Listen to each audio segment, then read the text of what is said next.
America ने Iran के वारबोट पर अटैक करने का ऐलान कर दिया है। दूसरी तरफ इजराइल ने फाइटर जेट, फाइटर प्लेन खरीदने शुरू कर दिए हैं।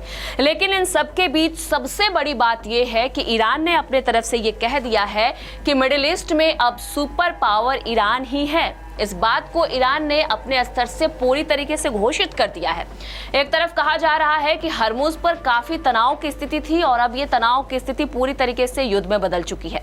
अमेरिका युद्धपोत पर इजराइल ने 2 मिसाइलों से हमला किया और जब से ये तनाव वाली स्थिति शुरू हुई है, अमेरिका के तरफ से भी ये ऐलान कर दिया गया है कि अब जो भी होगा, चाहे वो ईरानी बोट हो या फिर कुछ और हो, उसको देखते ही उड़ा दिया जाएगा, यानी कि खत्म कर दिया जाएगा और हरमुज की तरफ फिर बढ़ा जाएगा।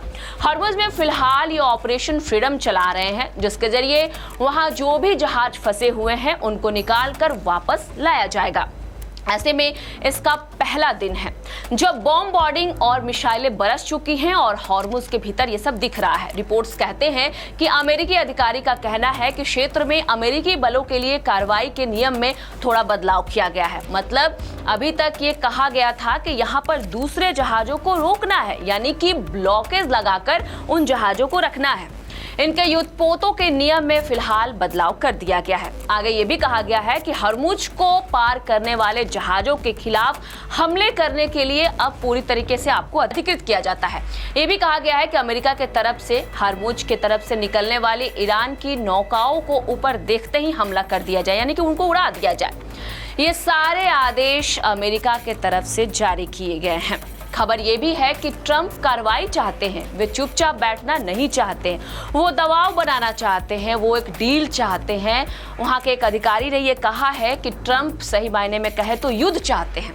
अब दूसरी खबर जो निकलकर सामने आई है वो ये है कि ईरान ने ये ऐलान कर दिया कि हम एक महाशक्ति है और कोई भी इसका ऐलान करे या ना करे, खुद को सुपर पावर बताया है ईरान ने। ईरान के विदेश मंत्रालय के प्रवक्ता ने पत्रकारों को जवाब देते हुए कहा कि ईरान एक महाशक्ति है। अमेरिका के सामने ईरान इसलिए भी नहीं झुकता क्योंकि एक सुपरस्टार दूसरे सुपरस्टार के सामने कभी नहीं झुकता।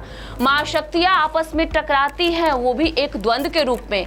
और एक और एंगल इसमें जुड़ता हुआ दिखाई पड़ रहा है और वो एंगल ये है कि इसमें चाइना की एंट्री दिख रही है। चाइना के मिनिस्ट्री ऑफ कॉमर्स के तरफ से ये छापा गया है कि चाइना ने अपनी ही कंपनियों को चेतावनी दी है कि चीनी तेल शोधकों पर अमेरिका द्वारा लगाए गए प्रतिबंध का पालन किसी भी मायने में नहीं करना है। चाइना ने यह कहा है कि अमेरिका जो भी प्रतिबंध लगा रहा है, तेल लेकर आने पर भी प्रतिबंध लगाया है, जहाजों का चालान भी काट रहा है, कृपया करके आप उन प्रतिबंधों का पालन बिल्कुल भी नहीं करें, आप उन नियमों का बिल्कुल भी ध्यान नहीं दें। अमेरिका के इन प्रतिबंध को चीन ने पूरी तरीके से अवैध बताया है और साथ में ये भी कहा है कि ये क्षेत्र के बाहर का हस्तक्षेप है अमेरिका का। अमेरिका को हिदायत देते हुए उन्होंने ये भी कहा है कि अमेरिका की इतनी औकात नहीं है कि चीन की जहाजों को वो रोक कर दिखाए। कहीं ना कहीं ये सच है कि चीन ईरान के साथ अपने तेल के रिश्ते को बचाना चाहता है। ऐसे में हम ये कह सकते हैं कि अमेरिका अब तक नेवल ब्लॉकेट कर रहा था, लेकिन अब ये हो रहा है कि अमेरिका सीधे सीधे कह रहा है कि अब स्ट्रेट ऑफ हॉर्मुज से जहाजों को सुरक्षित निकालेगा और इसलिए अब अपने ईरान की जितनी भी वाटर बोट से उस पर अटैक करेगा, यानी कि उसको खत्म करने की प्लानिंग बना रहा है। इसके लिए ट्रूप्स को भी तैयार रहने के लिए पूरी तरीके से कह दिया गया है। ईरान भी कम नहीं है, ईरान ने कह दिया है कि हम अब हर हमले के लिए तैयार हैं और हमने पूरी तैयारी भी कर ली है। अब देखते हैं कि इसका क्या फल निकलकर सामने आता है।